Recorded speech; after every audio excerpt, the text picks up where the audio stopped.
સુરેન્દ્રનગરના ભાજપના યુવા નેતાનો ઓડિયો વાયરલ થયો છે। ભાજપના યુવા નેતા દિલેશ જાદવનો આ વિડીયો સામે આવ્યો છે। લારી પર ધંધા કરતા લોકોને આપી ધમકી।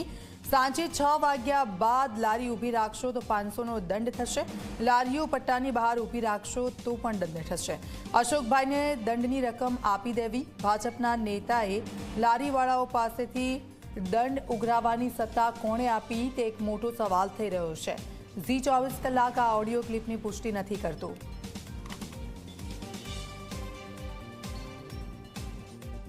આજથી જે આપણા મીટિંગમાં નક્કી થયું હતું તે પ્રમાણે હજુ પણ લારીઓનો સમય અનુકૂળતા પ્રમાણે મૂકતા નથી। સાંજે 7-8 વાગ્યા સુધી બંધ કરતા નથી અને પોતાની ગેર લારીઓ લઈ જતા નહીં। આજથી જો એ પ્રકારનું કોઈ પણ માણસ પકડાશે લારી ગમે ત્યાં મૂકેલી હશે એ લોકોને પણ 500 રૂપિયા દંડ અને સાંજે 6 વાગે લારી બંધ નહીં થાય એને પણ 500 રૂપિયા દંડ। એ દંડની રકમ ઉર્વશીવાળા અશોકભાઈ આજથી ઉઘરાવશે અને તમારે કાયદેસર આપી જ દેવાની રહેશે। જો એમાં એક પણ લારીવાળો આગો પાછો થશે તો એનું સદંતર હું બંધ કરી દઈશ। એમાં કશું કોઈનું ચાલશે નહીં। એ કોઈ પણ સમાજનું હશે।